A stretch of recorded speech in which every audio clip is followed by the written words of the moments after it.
Okay, reka twinjire noneho Bad ahantu hakomeye cyane, ahantu abantu bategereje cyane, ahantu abantu bategereje version yawe ni mu minsi ishize. Ni ku rukuta rwa Instagram hari video wapostinze video yafatiwe cyangwa se yakorewe mu gitangazamakuru cyitwa Isibo TV, irimo mu kiganiro cyitwa The Choice, harimo Felpita, harimo Elene, harimo Babu ndetse na Jihad, bagaruka ku izina Bad Rama. Ni video washyizeho ariko hasi ushyiraho amagambo akome n'amagambo maremare nje ku nago nayasubiramo, ahubwo yose turaza kugenda tugaruka ku magambo amwe namwe kuko nawe urayibuka. Na magambo wavuze yuko babyukije intare, uravuga uti abanyamakuru ntagara ubunyamwuga kwifata bakicara ku muntu w'umugabo bakamuvuga, uravuga uti subwa mbere ibi bibaye. Ariko nanone ugaruka ku magambo akomeye, uravuga ati bajyaga bavuga ko hari ufite ubumuga ku mubiri ariko ubu ngubu akakanya bushobora kuba bwageze no mu mutwe. Uravuga uti iki ni cyo gihe kugira ngo mbahane, wongeraho ijambo ngo little boys ngomba kubahana. N'amagambo yateye abantu benshi ubwoba. Bad, niki wavuga kuri aya magambo wanditse ku rukuta rwa Instagram? Abantu benshi bategereje version yawe. Amagambo yumvikana, first of all, little boys, they are little boys kuko nago you cannot be a big boys ukatekereza ibintu nk'abiriya cyangwa imyitwarire nk'iriya witwa ngo umunyamakuru ukorera ikinyamakuru gikomeye. People they should know how abantu bagomba gutandukanya ibintu. So icyambere cyo ngira ngo kibacanga mu mutwe nuko bashaka no kwitwa abantu bakomeye cyangwa bagiye ariko bagisabasaba akazi, bakibyukira ku miryango y'abantu basakazi, bakavanga ibyo bakora mu rugo bakaza no kwivanga mu kazi kari profession. Ko navuga ko ibyo bakora mu rugo nk'ibyo Emuyire nakora kuri channel ziwe ni ibintu bitari profession at all. Ni channel irangwa n'urwango no guteranya abantu no kugambanira abantu. Ntagari ngewe Bad Rama bivuze. Awumva ko abifite ikibazo agenda aje kuri channel abirebe, aho usanga afata Bruce Melody ashaka kumuteranya na Meddy, waho usanga afata umwana kuye ku muhanda nka Skype agashaka kumutamika abandi bantu. Turabizi neza nujya no muri comment za Skype urabyisangira akubwira ko Emuyire nari upanga izo script. Icyakabiri ariko ntago biba ku muntu umwe, bibaye ku bantu benshi cyane bakomplaininga kuri icyo kintu cyo kwibasirwa mu buryo bugaragara ko bwateguwe. So icyo ni ikintu gishobora gutuma mbita little boys. Icyo ni icyambere. Icyakabiri kubakosora, ngomba kubakosora kuko bakinye n'udakinishwa kandi babyukije intare nkuko ubivuga. Impamvu ngomba kubakosora, tuzi byinshi twatanze kuri urwo ruganda, tuzi byinshi twakoze, ariko usibye n'ibyo neka nge n'umwanya w'abafana, nk'abafana dukeneye kubona ibintu bizima, nago dukeneye kubona abantu b'abagabo bavuga amatiku. Sibyo itangazamakuru rifite kode rigendaho nibyo ryemerewe, ushobora kuvuga ibibi n'ibyiza byose biremewe, ariko iyo bisa nkaho uri kuvuga ibibi udashobora no gushyira ku munzani ngo ubibone, udafite igipimo kibipima, ni gute ushobora nko kwifata ugafata umuntu wowe uri i Kigali undi ari muri United States uri muravuga ngo umuntu arakennye, wabipimye kuhe munzani? Ese yari yakwaka itike, yakwatse itike agenda? Ese hari umwishyurira inzu? Ese hari abakozi ahemba? Ahangaha wicaye muri studio ya Demene TV, sibyo? Aha wicaye ya Bad Rama TV, aha wicaye wigeze ubona bajya kugura amakara ku muhanda cyangwa ngo bajye gushaka mikoro mu Gakinjiro? Ntiwaje ubona studio zikora cyane ngo twaziguze uyu munsi? Ibikorwa birahari, ibikoresho birahari, ahubwo imba tudafite umwanya wo kubikoresha nkuko wabikoresha mu matiku, tuba twararindiye right time yo kuvuga ati ibikoresho ahubwo dushobora kubikoresha mu buye buryo kandi ushobora gufasha abanyarwanda. Rero ntago ndi umuntu wo ku just kwitwa ko ndi gukora ariko ndi gukora ibintu bidafite icyo bimaze. Sibyo, maze igihe ndi busy ndi kuzamura company, ngira ngo ndeko nayambutse imigabane, i-company nayo iri i Kigali ifite ibyindi iri gukora, si ngombwa ko tubyereka Irene, si ngombwa ko tubyereka uware wese, ni uburenganzira bwacu mu bikorwa byacu dukora nka business zacu dukora. Okay. Ibyo byose rero biri mu bijyanye n'iyo message nabandikiye. So Bad, abanyarwanda bacu umugani ngo ab'umwami yahaye amata nibo bamwimye amatwi. Rumors zivugwa, ubwo uraza kudukonfirmira niba ari byo bivugwa yuko amagambo watagaje n'umujinya mwinshi n'uburakari bishobora kuba bifite inkomoko yuko Irene hari n'ibyo wigeze kumufasha ukatangazwa cyangwa se ukabazwa no kubona asigaye avuga amagambo ameze kuri wowe. Byaba ari byo?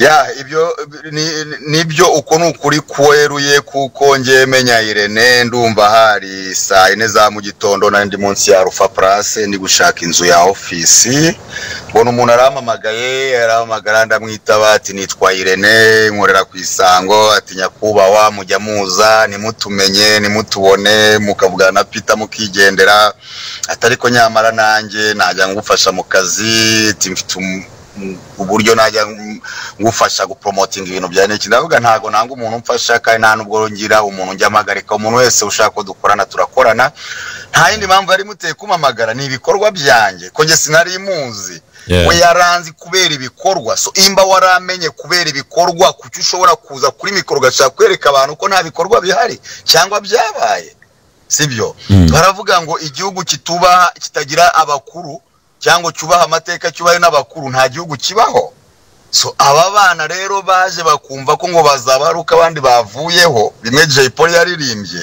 ntago ibyo bintu dushobora kwicara ngo tubireberere twabahaye ubufasha bushoboka icyo ubwo n'ubufasha bwa mbere yaransabye narabumuhaye ndamwitaba turaganira tutanya uko nta byinshi twakwanaga ari umunyamakuru ariko hari byinshi yakomeje kugenda akenera ko namufasha nko muri production murabizi izo ni production zose ziba ziraho ntago nge kuba ntazikoresha narabona icyo zikoresha ntago bivuze ko bagenzi banje bashobora kubura production kandi nyifite mbatiza amatara mbatiza amakamera mbatiza abatekinisiye mbatiza buri kimwe cyose binavugwa yuko MI Chopper iriya podcast ya M Irene hari ubufasha wamuhayeho byo byaba ari byo aho wicaye ndakeka ko wicaye kuri office cyangwa ku cyicaro cya Badrama TV ari naho na Demeni ikorera right urahabona umuhungu witwa Taira umwe mu ba producer bari babahanga Taira Simba ndamubona imbere yanjye kabisa yes uwo turabana ninjye umuhemba ninjye umwishyura n'umuvandimwe amazi yo myaka yose ahari tukorana ajya gufasha abantu nk'abariya bavuga ngo Demeni nikora ariko niwe nohereje kuko ngiye nazanye podcast introducinga mu gihugu nta numwe wari uyizi sibyo podcast maze kuintroducinga batangira kuzigaho no gushaka kuzikoresha mu batangiye kuzikoresha bamwe bagakenera ubufasha bwanjye kugira ngo podcast zawo ziwe on M Irene arimo agira n'amahirwe amamagara ejo nubwo nari ndi mu Rwanda ati badi ko ya technology wazanye yaducanze hari icyo wabimfashaho nawe mbwira umusahumura mfite abatekinisiye ku office mfite abakozi member wowe ume address yaho utuye ndabahuza araza kuza agufashe akwestarire ujye ku murongo Taira araho ngaho umubaze imbara amafaranga batwishyuye kujya dukora icyo gikorwa umubaze imbara itike baduye kujya dukora icyo gikorwa twagikoze nk'urukundo nka Demeni ikeneye nka Badrama ukeneye ko industry itera imbere kuko ari urugendo natangiye kandi niyemeje kuzafasha umuntu wari wese uri mushaka gutera imbere namoyeje abatekinisiye podcast barayestara buri kimwe umwana aratamura raporo avuga ati akazi wanyoreje karangiye ndamubwira okay ibyo byarakozwe icyahindutse nuko na podcast nyitukirwaho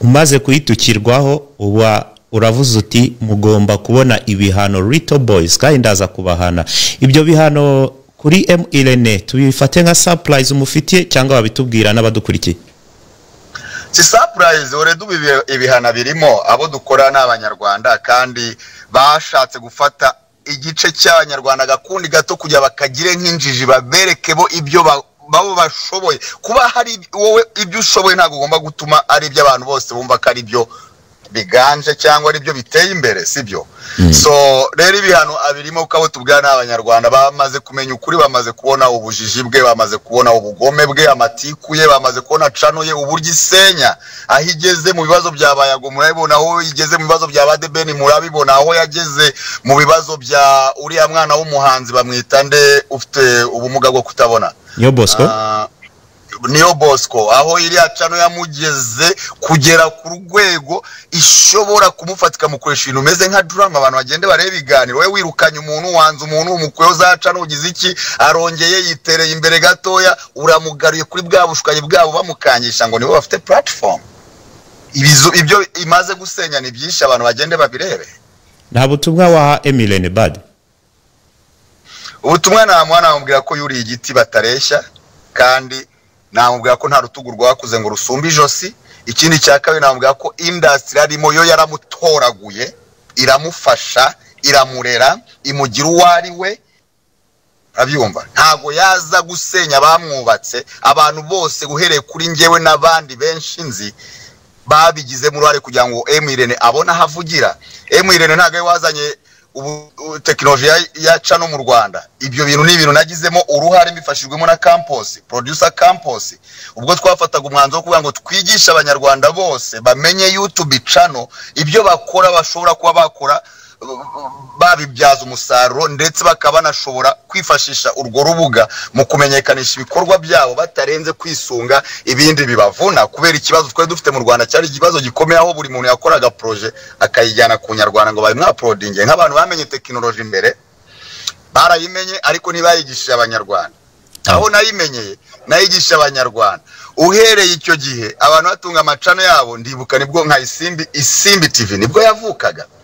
Ariko ntakubeshye bimwe by'abanyarwanda wenda tutazi gutanga credit ku muntu runaka cyangwa tugira ngo baboneka ari njyewe sinzi imitekerereze ya Sabe cyangwa nibiki kuri icyo kintu ntacyo namushinja ariko baje Sabe yakubwira uruhare twagize muri televiziyo ye nka Demene kugira ngo televiziyo ye izamuke itere imbere uruhare rwa Badrama yarukubwira kuko ndi mu bantu ba mbere bamwizeye muhaba superstar biragoye kugira ngo utangize ikinyamakuru n'iki ni ikinyamakuru twatangiye kugira ngo uzabone aba superstar baza ku kinyamakuru cya bizagusaba gukora cyane.